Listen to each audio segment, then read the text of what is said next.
kita akan ngebahas teknis untuk bisa menghijrahkan status dengan melobi langit.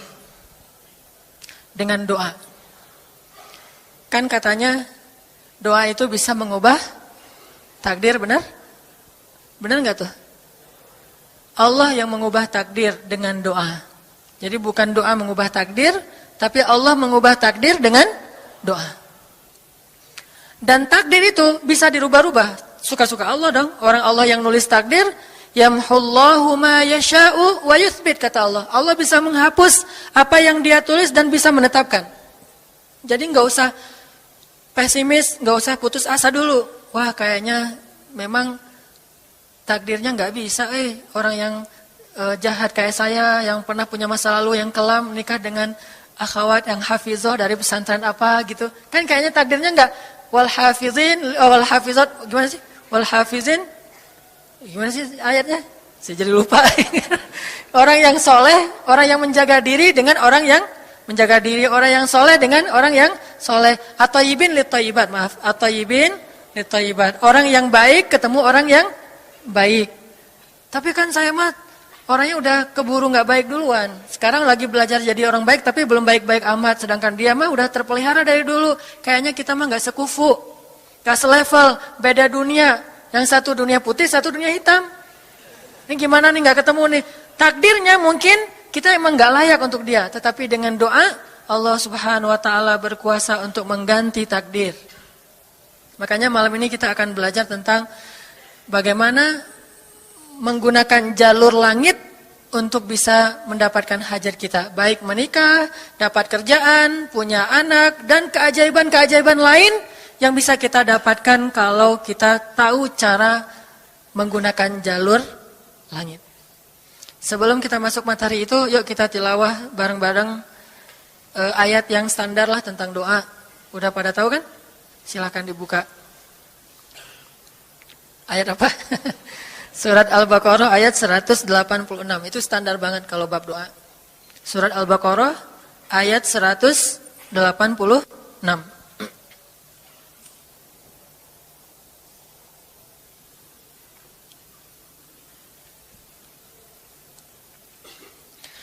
A'udzu billahi minasy syaithanir rajim. Enggak?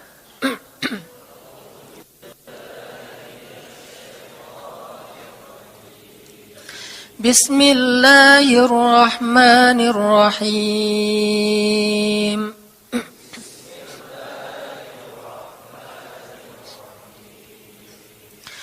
Wa idza sa'alaka 'ibadi 'anni fa inni qarib.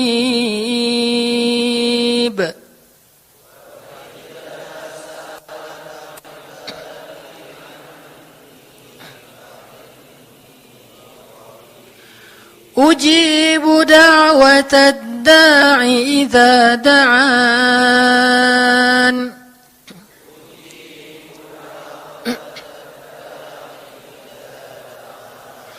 Falyastajibu li wal yu'minu bi la'allahum yarshudun.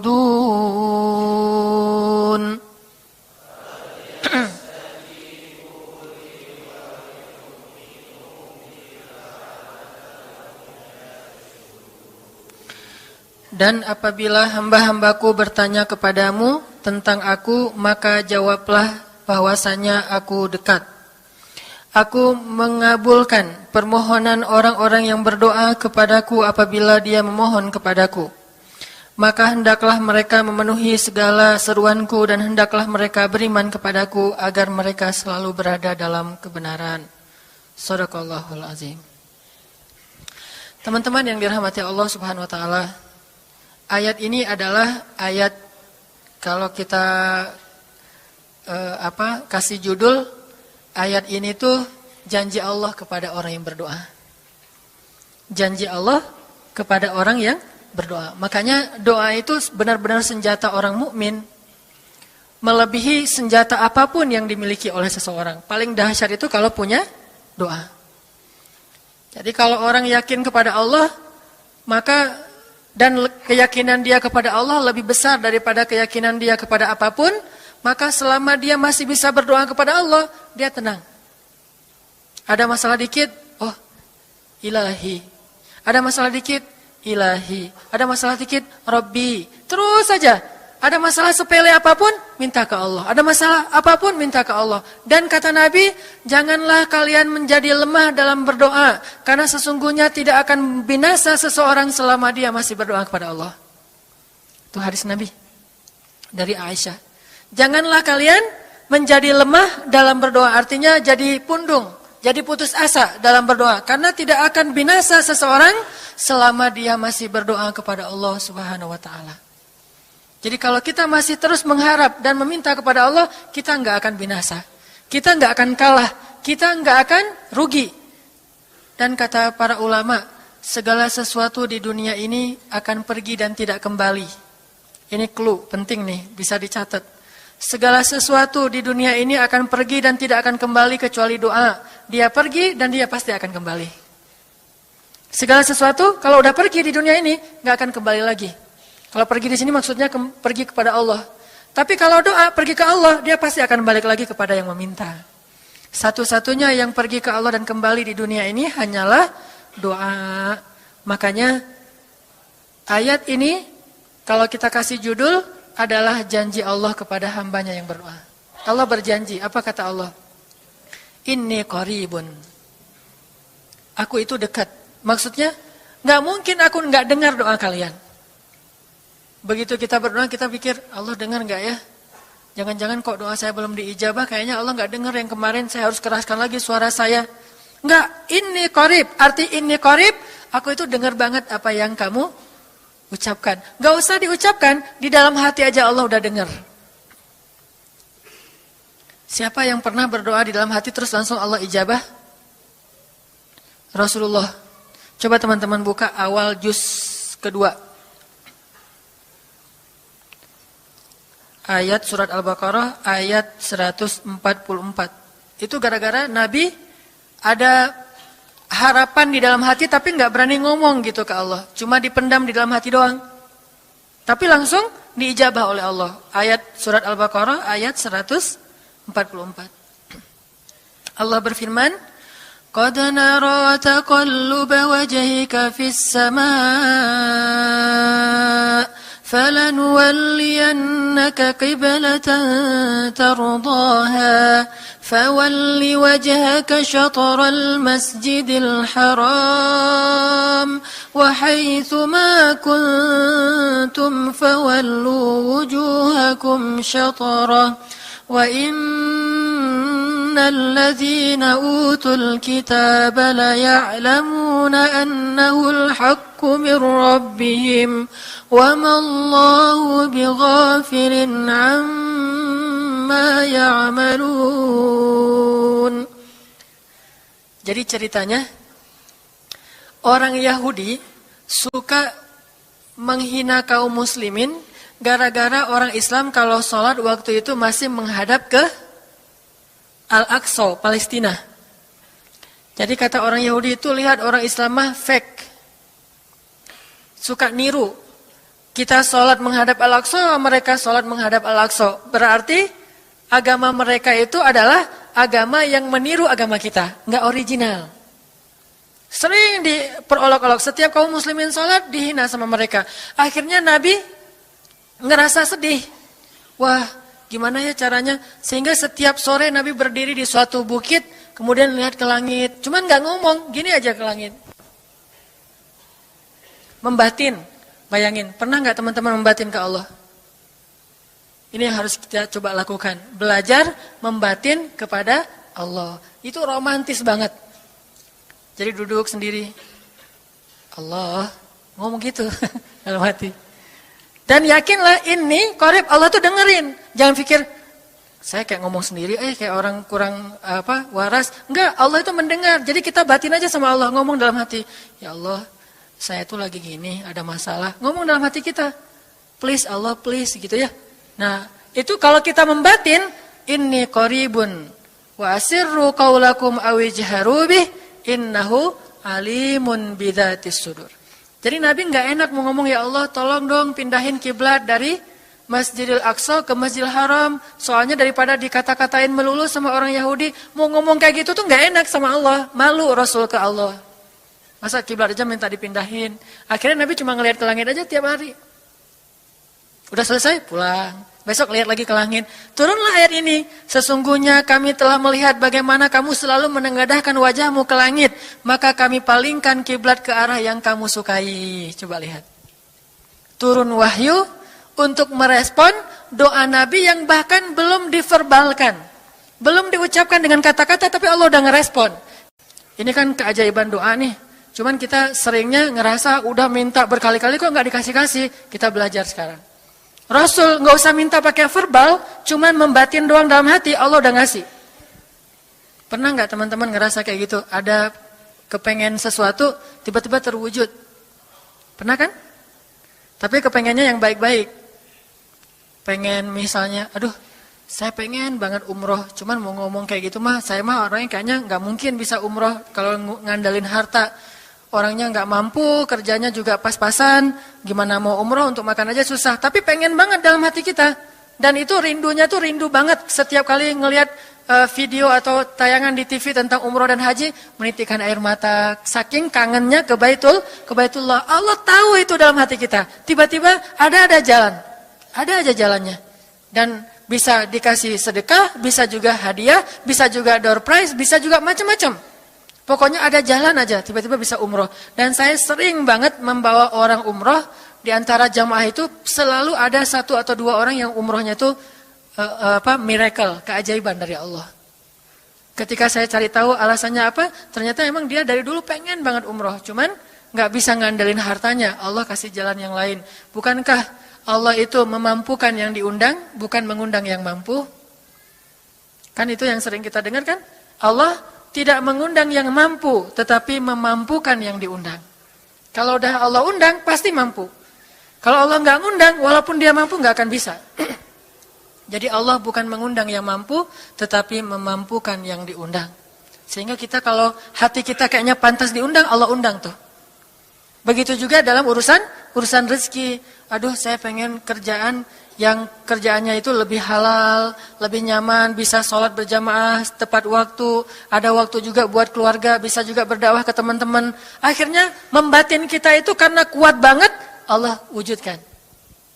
Ini artinya Allah qaribun, Allah maha dekat. Sehingga kalau kita pengen doa kita itu powerful, belajar dari as-thiqah billah. Tips pertama adalah as-thiqah billah. Percaya deh sama Allah. Percaya sama Allah. Jangan berdoa dengan ragu-ragu. Kayak kita datang kepada seseorang untuk minjem duit, tapi kita ragu. Dia nih kayaknya orangnya susah kalau dipinjemin. Kalau minta dipinjemin gitu. Ini saya lagi ada masalah dikit nih, boleh minta bantu nggak? Apa? Gimana ya ngomongnya? Susah ngomongnya tuh ragu-ragu gitu kan ya? Akhirnya kita ngomongnya tuh nggak enak, nggak nyaman, membuat dia juga ngasih ke kita juga ragu-ragu. Akhirnya nggak nyaman tuh hubungan kita sama dia. Tapi kalau kita yakin banget sama dia orangnya baik, kalaupun dia nggak ngasih dengan cara yang kita minta, kita yakin bahwa dia tuh pasti akan nolong kita. Sehingga kita akan curhat masalah kita itu dengan tulus. Bahwa kita punya masalah kayak gini-gini, bukannya kita mau minta-minta, cuman sifat dari manusia itu saling tolong-menolong, kita beritahu masalah kita. Dan kita yakin dia pasti akan nolong kita. Kalau nggak bisa ngasih duit, dia akan minta tolong kepada orang lain yang mungkin bisa membantu kita. Dia akan ngasih link. Dia akan memediasikan kita. Oh, aduh maaf ya saya juga lagi, sekarang lagi butuh uang, ini lagi nabung-nabung juga. Sama, kita mah lagi sama-sama pengen hijrah status. Cuman, nih saya kenal ada temen nih yang dia alhamdulillah orangnya tuh suka banget bantu orang lain. Mungkin saya bisa merekomendasikan, saya bisa bantu kamu, ayo kita jalan bareng ngomong sama temennya. Pokoknya kita yakin dia bisa nolong. Nah kalau kita yakin, percaya sama Allah, Allah itu gak butuh perantara. Allah bisa nolong kita dengan cara apapun. Walaupun takdirnya udah ditulis, kamu tuh gak akan punya istri sampai meninggal dunia. Ya Allah masa gitu sih, gak akan punya istri. Ya Allah, tapi gimana masa saya mau hidup sendiri terus, kamu gak akan punya istri kata malaikat teh.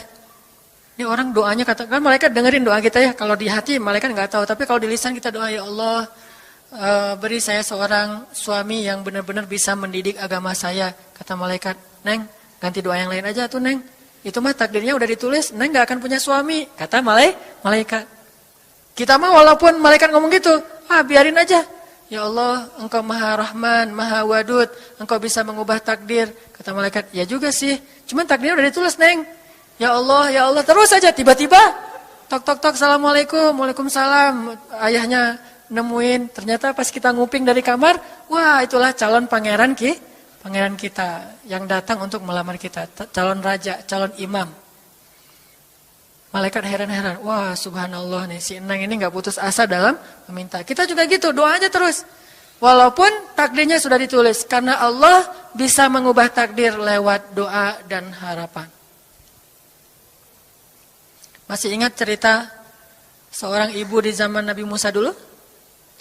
Yang datang kepada Nabi Musa bilang, ya Nabi Allah, ya kalim Allah, saya gak punya anak, udah tua kayak gini, bisa gak ya? Saya minta tolong Nabi Musa doa kepada Allah supaya saya punya anak. Kata Nabi Musa, bisa aja sih, gak apa-apa ibu. Ya udah saya doain, ya Allah, ini ada ibu minta anak. Kata Allah, ya Musa bilang ke dia gak akan punya anak, itu sudah takdirnya. Kata Nabi Musa, ibu maaf, udah ada jawaban nih dari Allah. Gimana ya Nabi Musa? Allah bilang takdir ibu gak akan punya anak. Oh gitu ya, ya udah deh pulang. Sampai di rumah, ya Rahim, ya Rahim. Doa aja terus. Besok datang lagi. Karena dia pengen tahu kabar dari langit. Nabi Musa itu bisa bicara ke langit. Ya Nabi Allah, saya mau tahu nih. Kira-kira Allah sudah memperkenalkan belum ya permintaan saya? Permintaan apa? Pengen punya anak. Tapi kan kemarin udah, kata Allah takdirnya gak akan punya anak. Ya coba aja dulu sekali lagi, siapa tahu sudah mau. Sekarang Allah memperkenankan. Wah ini benar-benar dia husnuzan sama Allah. Siqah, percaya sama Allah. Gak percaya kepada yang lain, percaya sama Allah aja. Nabi Musa karena udah terus aja direngekin minta gitu. Nabi Musa bilang, ya Allah, ini ada ibu yang kemarin, gimana dong ya Allah? Kata Nabi Musa, kata Allah, ya Musa, takdirnya dia gak akan punya anak. Bilang sama dia, ibu, udah terima aja takdir ibu gak akan punya anak. Oh ya, pulang lagi. Ya Rahim, terus aja sepanjang malam, sepanjang hari doa. Berhari-hari datang lagi kepada Nabi Musa. Ya Nabi Allah, udah berubah belum? Udah mau belum Allah ngasih saya anak? Kan udah kemarin takdirnya, tapi coba lagi, sekali lagi aja. Nabi Musa minta lagi ke Allah, kata Allah masih yang sama, pulang lagi. Gak datang-datang lagi ke Nabi Musa. Setelah beberapa bulan, datang-datang bawa bayi. Assalamualaikum. Udah semangat sekarang. Beda gitu ya. Kalau dulu Assalamualaikum. Melas gitu ya. Sekarang Assalamualaikum. Hai Nabi Musa. Kata ibu, ibu yang kemarin? Ya itu siapa? Anak saya. Anak ibu? Anak kandung maksudnya? Bukan nyuri. Nggak, anak kandung saya ini Nabi Musa. Wah, Nabi Musa nggak wah sih, subhanallah kalau Nabi Musa. Kalau saya mah wah gitu ya. Kalau Nabi Musa, Masya Allah. Nabi Musa tanya ke Allah, ya Allah, itu ibu yang kemarin katanya takdir nggak akan punya anak, kok bisa punya anak? Ceritanya gimana Allah? Ceritain dong, saya kok nggak update gitu informasinya, kata Nabi Musa. Allah ngasih update. Kata Allah, Musa, setiap kali aku bilang dia nggak akan punya anak, dia terus berdoa dengan menyebut Ya Rahim, Ya Rahim. Allah itu kan senang banget dipuji, dan Allah lebih berhak untuk dipuji. Kalau kita senang dipuji nggak baik, kalau Allah senang dipuji, emang punya hak untuk dipuji kan? Allah senang dipuji. Dia bilang Ya Rahim, kamu bilang gak akan punya anak, dia bilang Ya Rahim, terus saja berharap. Wahai Musa, sesungguhnya rahmatku mendahului takdir.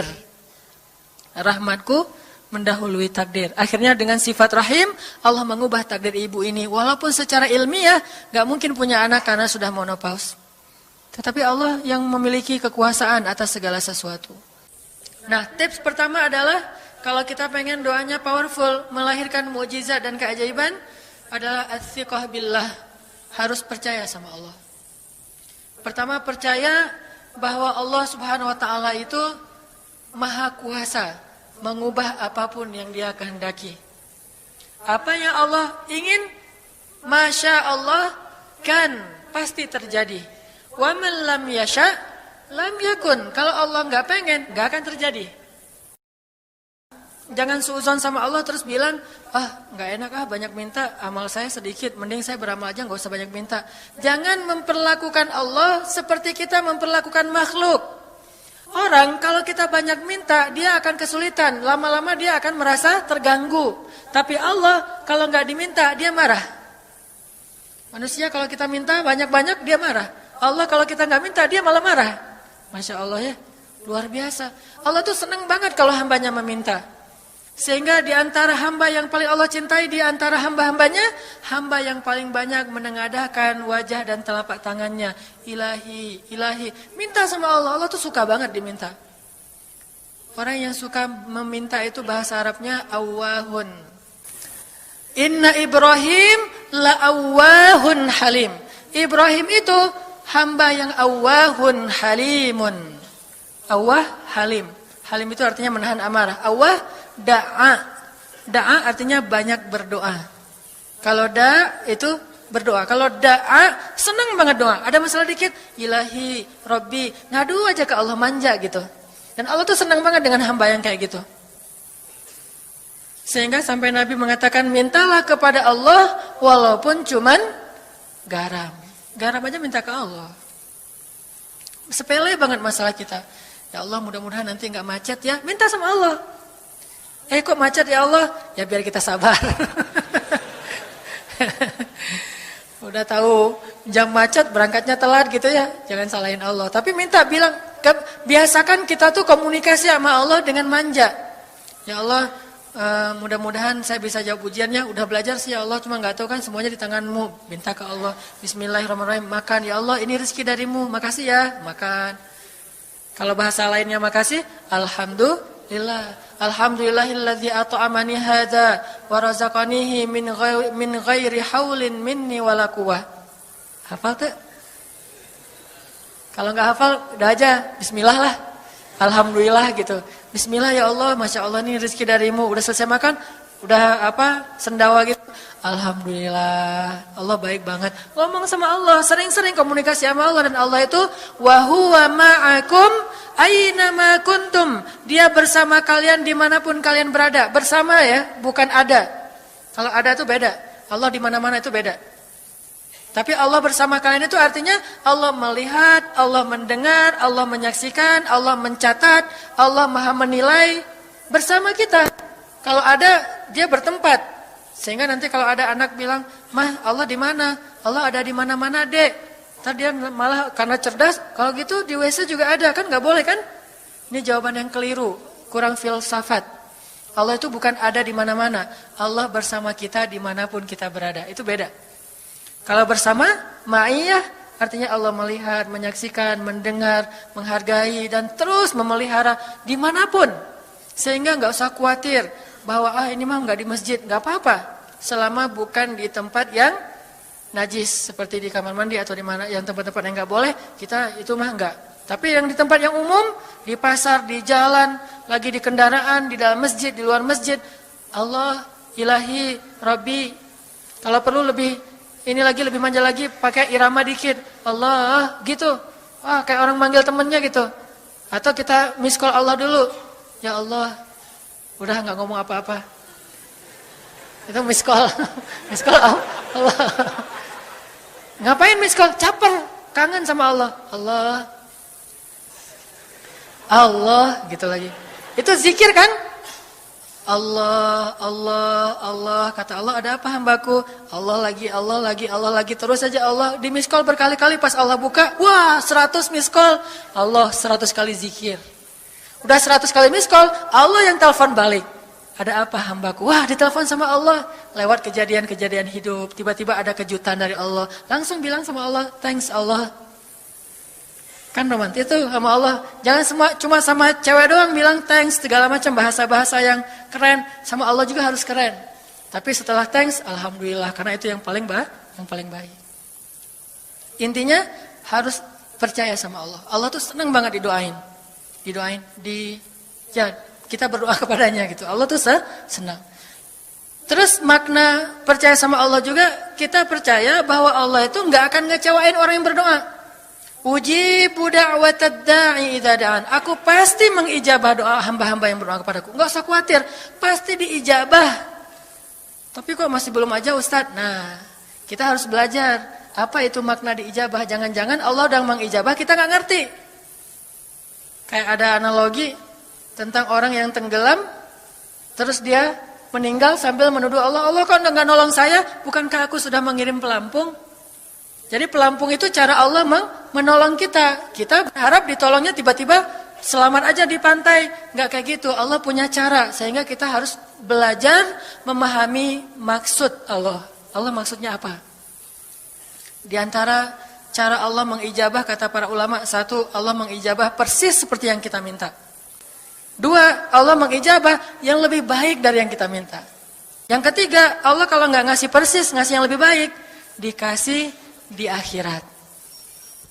Bahkan itu lebih keren daripada di dunia. Kok di akhirat sih? Ntar dulu. Akhirat itu jaraknya nggak jauh dengan kita. Cuma 60 tahun. 60 tahun tuh cepat banget loh. Sekarang rata-rata usianya berapa?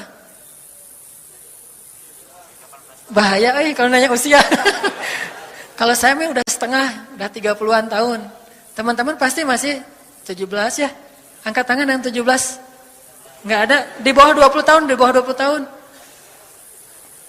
Yang di atas 40.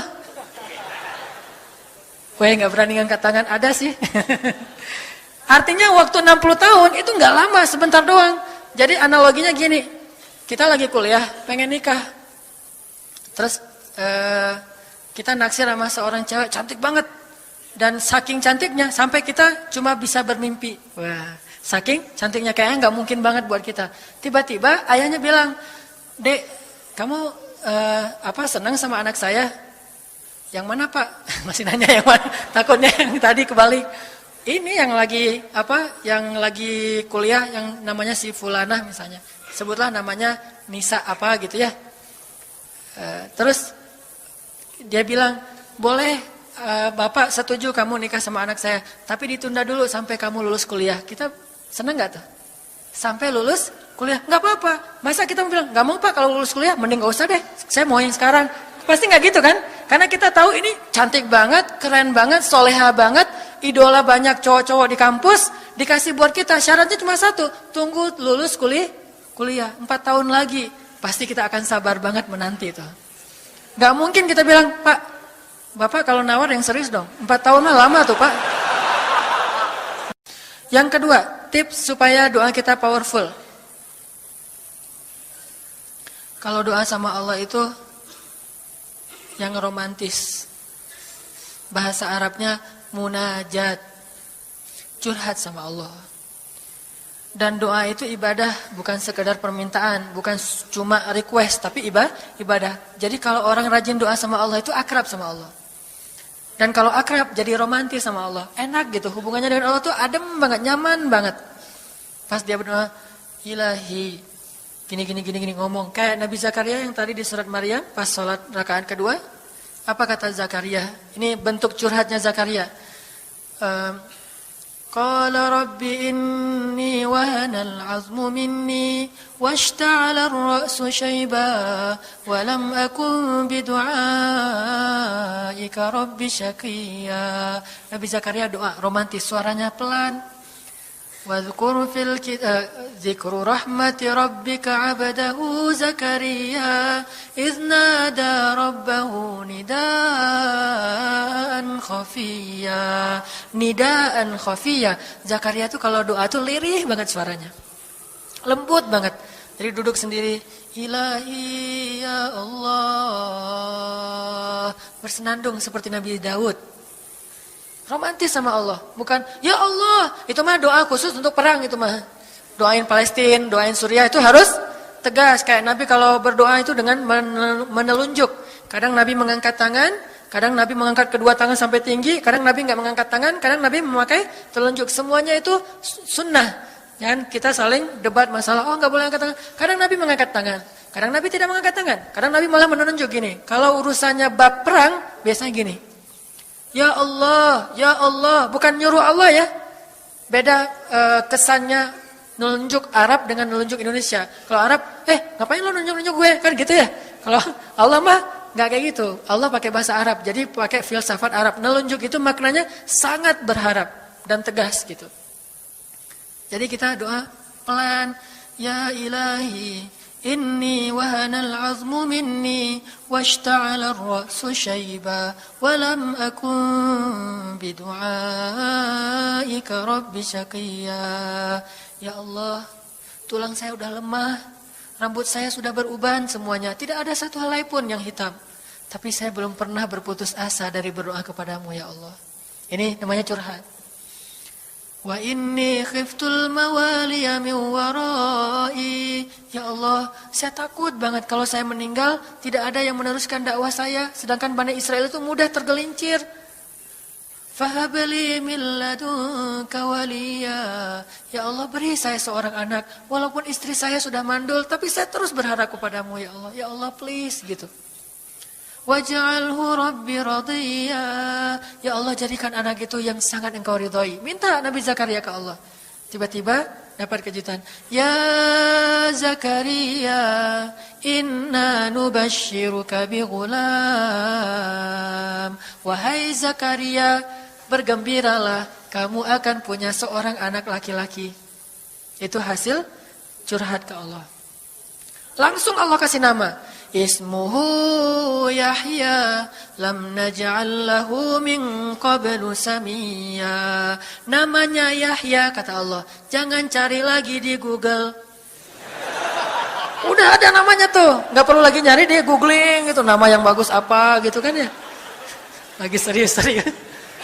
Ismuhu Yahya, itu sebaik-baik nama, namanya datang dari langit. Ismuhu Yahya lam naj'al lahu min qablu samiyya. Belum pernah ada anak sesoleh dia di muka bumi. Wah, ini first nih, anak paling soleh. Terus kata Allah, wahananan, anaknya lemah lembut.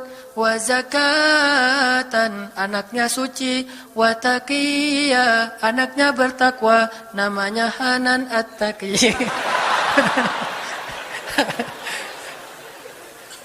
Itu mah doa ya, bukan GR.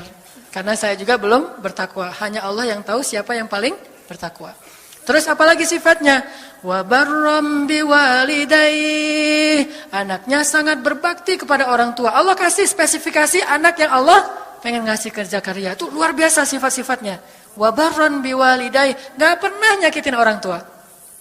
Walam yakun jabbaran 'asiyya, enggak pernah berlaku kasar, tidak pernah bermaksiat, enggak pernah berdosa tuh Yahya. Wassalam, Allah menjaga dia. Wassalamun alaihi yauma wulida, Allah jaga dia ketika dia lahir. Wa yauma yamutu, ketika dia wafat. Wa yauma yub'atsu hayya, ketika dia dibangkitkan. Wah, ini dijamin dunia akhirat sama Allah. Hasil munajat. Allah kasih kejutan yang paling istimewa. Makanya bermunajatlah kepada Allah. Ya Allah, titikan air mata, ngomong sama Allah masalahnya apa. Ya Allah, saya pengen nikah banget. Bukan apa-apa ya Allah, saya pengen punya keturunan yang soleh-solehah. Saya pengen sholat berjamaah waktu tahajud.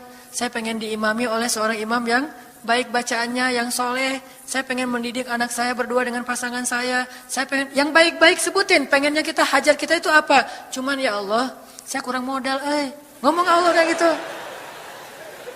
Gak apa-apa pakai gaya-gaya kita sendiri. Gaya Sunda, gaya apa, bebas lah. Ya Allah, kurang modal banget, gimana nih ya Allah. Tapi kan engkau maha kaya ya Allah. Bilang gitu. Dan Allah akan mengatakan, lihat hambaku memujiku. Kan kayak kita bilang, Alhamdulillahi Rabbil Alamin. Allah bilang, hambaku memujiku. Ar-Rahmanir-Rahim, hambaku mengagungkanku. Maliki Yaumiddin, hambaku gimana sih hadisnya tuh? Kan gitu kan ya. Allah merespon setiap ucapan hambanya. Jadi kita bilang, tapi kan engkau maha kaya ya Allah. Oh iya benar. Cuman saya belum juga nemu siapa calonnya ya Allah. Nah, tapi kan engkau maha tahu ya Allah. Oh iya. Nanti Allah tiba-tiba dalam mimpi disebutin gitu. Wah, jelas spesifikasinya, wajahnya kayak gini, senyum-senyum ke kita di dalam mimpi gitu ya. Terus kasih kartu nama. Pas kita bangun ternyata kartu namanya ada di tangan kita. Cie, kayak di film. Bisa gitu. Tiba-tiba ke save di HP kita ada nama yang saya perasaan nggak pernah nge-save nomor ini deh. Malaikat yang nge-save. Itu semuanya mukjizat dari Allah. Nggak usah khawatir. Allah punya cara. Tadi mah walaupun herai, tapi sebetulnya pesannya adalah Allah itu punya banyak cara untuk menolong hambanya. Tidak usah kita atur gimana caranya. Bukan kita yang mengatur caranya, kita hanya bermohon kepada Allah. Allah yang punya sekian banyak cara. Allah bisa pakai cara ilmiah, bisa cara yang tidak ilmiah, bisa cara yang berlawanan dengan ilmiah. Ilmiah itu kan ciptaan Allah. Jadi jangan mengukur dengan logika kita. Tapi mengikhtiar dengan logika kita harus. Kalau ikhtiar harus ilmiah. Tapi kalau iman gak perlu ilmiah. Sakit, ikhtiarnya ke dokter. Tapi yakinnya gak boleh yakin sama dokter. Ikhtiarnya seilmiah mungkin. Tapi imannya gak boleh ilmiah, rabbaniyah. Allah berkuasa dengan ilmiah, tanpa ilmiah, bertentangan dengan ilmiah. Allah bisa menciptakan seseorang dari ayah dan ibunya, bisa tanpa ayah tapi punya ibu doang seperti Isa. Atau bisa nggak punya ayah, nggak punya ibu seperti Adam. Allah bisa menciptakan onta dari induknya, bisa keluar dari batu seperti untanya Nabi Soleh. Allah maha kuasa, makhluk tidak kuasa. Minta sama Allah dengan harapan-harapan yang indah, munajat. Ini sekarang coba kita dengar bagaimana munajatnya Nabi ketika pulang dari Taif. Nabi itu kan sedih banget pulang dari Taif. Luar biasa dihinanya oleh orang-orang Taif. Di antara penghinaan orang Taif yang masih terekam oleh sejarah itu, orang Taif mencemooh Nabi dengan mengatakan, emangnya benar kamu itu, emangnya benar Allah mengangkat kamu jadi Nabi? Itu penghinaan. Dihina gitu. Muhammad, beneran gitu Allah mengangkat kamu jadi Nabi? Kayak gak ada orang lain? Kata orang Taif. Terus ada lagi yang bilang, Muhammad, kalau kamu itu seorang nabi, saya tidak berani ngomong sama kamu, nanti saya terkutuk.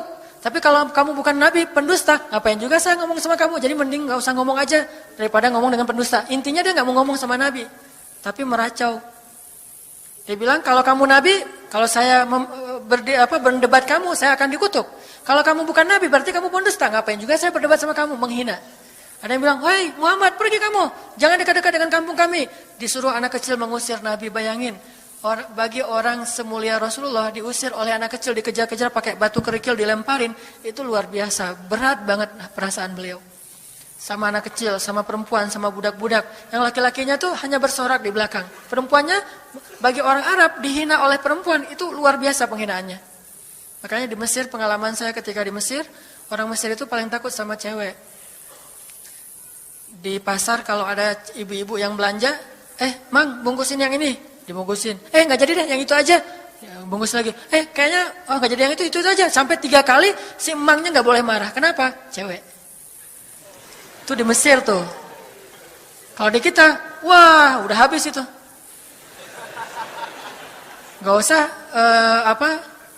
cewek yang sebaya, ibu-ibu aja bisa dihina di kita kan ya, nggak menghormati orang tua. Kalau di Mesir, perempuan apalagi yang udah usia orang tua itu sangat dimuliakan. Naik bus gitu. Ada ibu-ibu orang Mesir kan gede-gede tuh. Naik bus, ya naik bus aja, naik damri gitu susah. Akhirnya barang-barangnya pada diambil sama orang-orang di dalam, dia naik sendiri. Bismillah, masya Allah, gitu-gitu orang Mesir teh kalau naik damri. Pas udah di atas, semua orang berdiri mempersilahkan dia pilih tempat duduk yang mana. Itu budaya yang mungkin di Singapura juga pas saya ke Singapura kayak gitu. Tapi kok di Indonesia agak-agak jarang nih. Sering ada laki-laki muda duduk di halte atau di mana tempat-tempat umum. Sementara di sebelahnya ada ibu-ibu yang gendong anaknya. Tapi nggak ada tempat duduk. Di mana rasa malu dan rasa penghargaan terhadap perempuan. Makanya kalau sampai seorang ribut dengan perempuan di tempat umum. Itu di Mesir aib banget. Jadi kalau kita ramai sama seorang cewek atau seorang ibu-ibu di tempat umum. Pasti orang-orang Mesir akan marahin kita. Nggak marahin dia. Walaupun dia yang salah. Ya aib kata orang Mesir. Aib jangan kayak gitu, aib jangan kayak gitu. Tapi kalau kita berantemnya sesama laki-laki, dia akan bilang sallu ala nabi, selawatlah kepada nabi. Kayak gitu cara mendamaikan pertengkaran di Mesir. Dan menurut survei kecil-kecilan saya, orang Mesir itu paling sering bertengkar di bus kalau lagi bulan puasa. Lapar soalnya. Itu sering banget, asal bulan puasa ramai di bus. Wah, orang Mesir kan suaranya kencang ya, kayak singa gitu. Wah, ramai di jam 2 orang. Akhirnya yang lain bilang, sallu ala nabi. Langsung, sallallahu alaihi wasallam. Lagi. Tapi dia sempat salawat dulu. Kalau kita kan, apaan sih? Nggak ada hubungannya juga, nggak nyambung, keles gitu. Kalau di Mesir mereka paham. Kalau dibilang nabi, langsung mereka menghargai sallallahu alaihi wasallam. Terus marah lagi. Ya amin, sallu ala nabi, sallallahu alaihi wasallam. Lagi.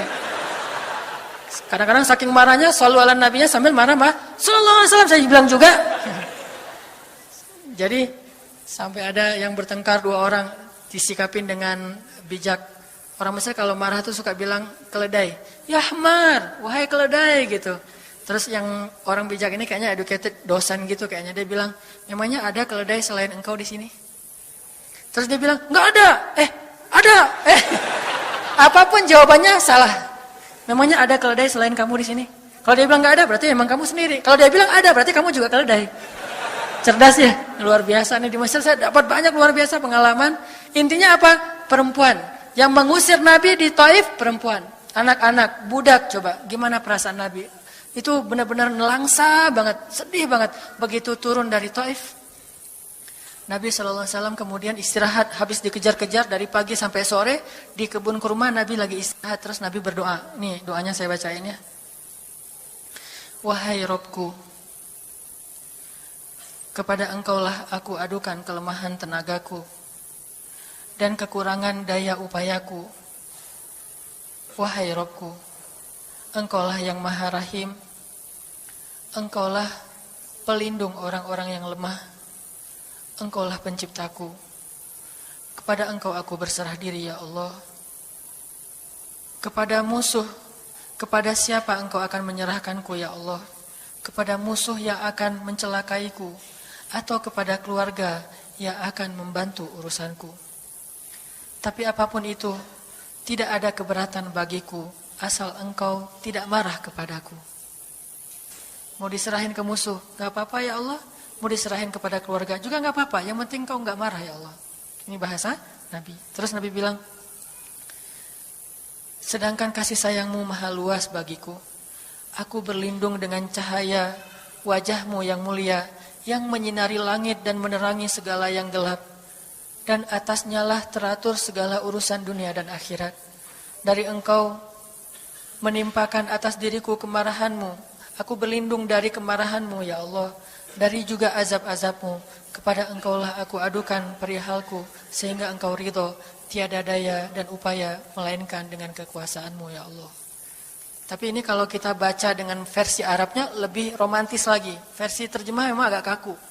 Kalau kita tahu bahasa Arabnya, ya Allah, tidak masalah aku diperlakukan kayak gini. Tidak masalah aku diusir, aku dihina, aku disakiti, aku dilempari, aku dikejar-kejar. Yang penting Engkau tidak marah kepadaku. Coba, gimana Nabi itu cinta sama Allah.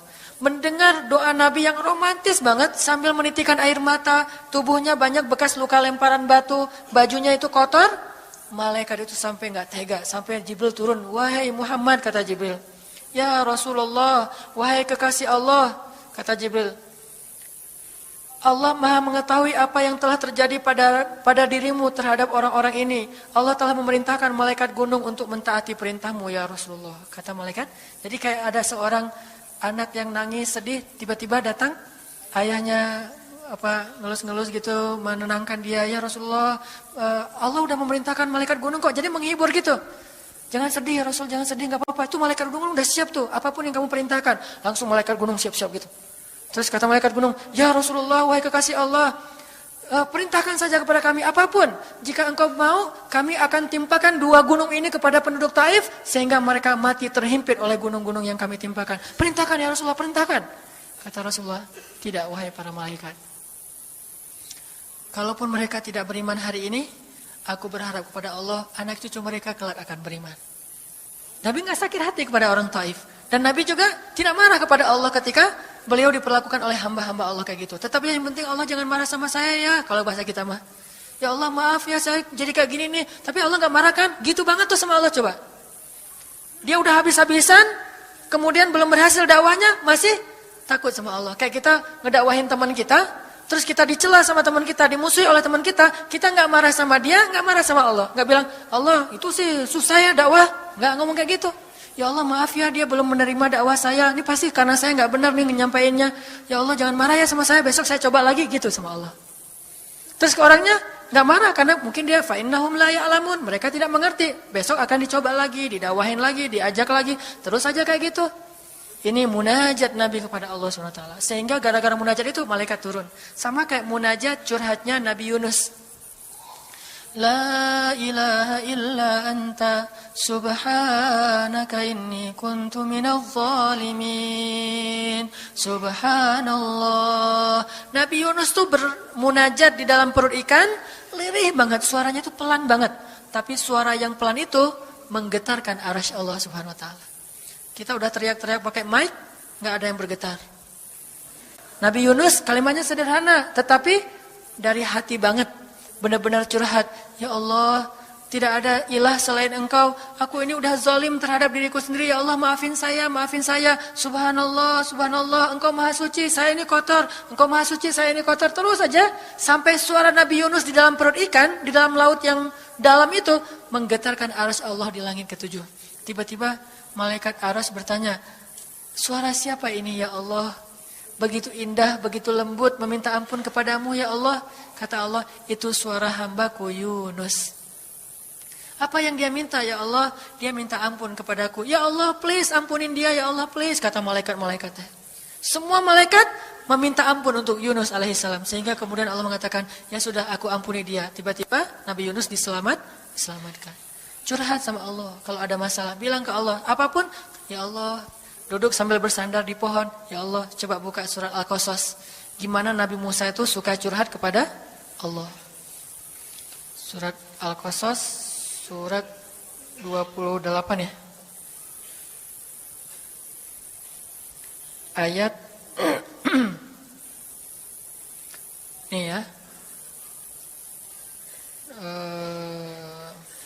Ayat 16 coba. Ketika Nabi Musa enggak sengaja bunuh orang Kipti, Egyptian. Rabbi, ini zalamtu nafsi, faghfirli ya Rabbi. Ya Rabbi, saya tuh udah zalim, maafin saya ya Allah, ampuni saya. Ada masalah dikit, ngomong ke Allah. Habis ada kesalahan, ngomong ke Allah. Terus dia bilang lagi, Rabbi ayat 17, bima an'amta alayya falan akuna zahiran lil mujrimin. Ya Allah,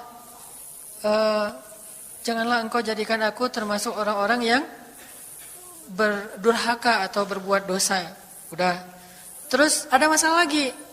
Nabi Musa diusir dari Mesir, dikejar-kejar sama tentara Firaun di ayat 21. Apa kata Musa?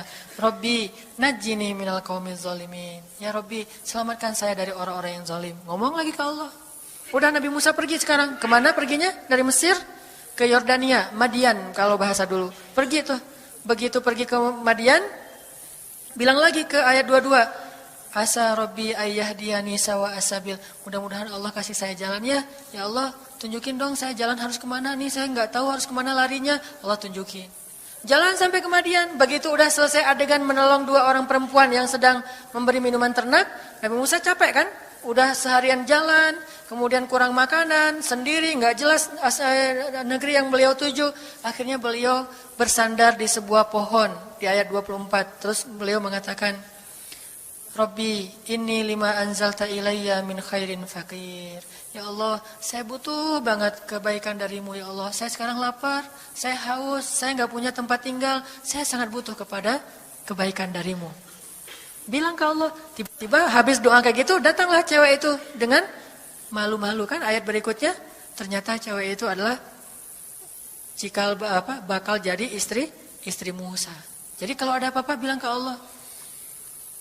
Gak sengaja ngelihat Instagram, oh ada yang cantik, Rabbi, yang ini nih, yang saya gak sengaja gitu. Tapi jangan dikepoin ya, dan jangan terlalu lama ngelihatnya, sekilas saja. Atau minimal kalau nggak yang ini, yang kayak gini ya Allah, ya Allah, gitu. Ngomong nanti ketika selesai sholat, makanya banyak-banyak doa sama Allah. Dan yang romantis, yang lembut, banyak-banyak berzikir. Jadi sebelum doa itu tasbih dulu. Tasbihnya dengan bahasa yang kita nyaman.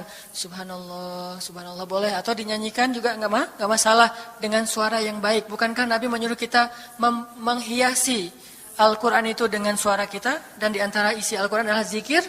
Kita bisa bilang Subhanallah, Subhanallah, Subhanallah. Coba kayak gitu malam hari sendiri. Pasti orang yang lewat dekat rumah kita bakalan lari gitu ya, dikirain ada soal.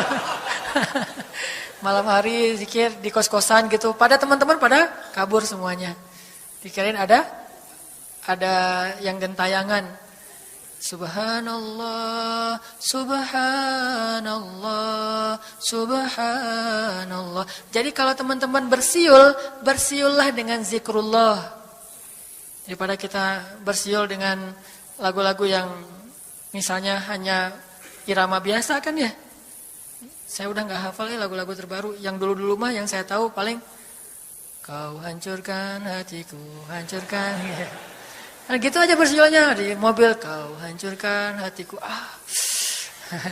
Mending kita subhanallah, subhanallah, subhanallah, subhanallah, subhanallah, subhanallah. Biasain aja bersiul dengan nama Allah. Itu namanya miskolin Allah.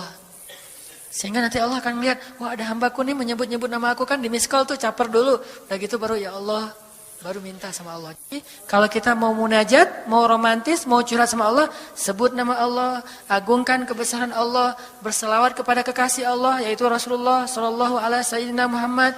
Mau pakai Sayyidina mangga, enggak pakai Sayyidina mangga. Yang penting jangan ribut bab Sayyidinanya. Mau doa aja, enggak ada tuh Sayyidina, rame kan? Gak berdoa ada, jadi debat kan ya, komen. Udah aja, enggak masalah. Mau pakai Sayyidina mangga, enggak pakai Sayyidina juga, enggak masalah. Tergantung mazhab.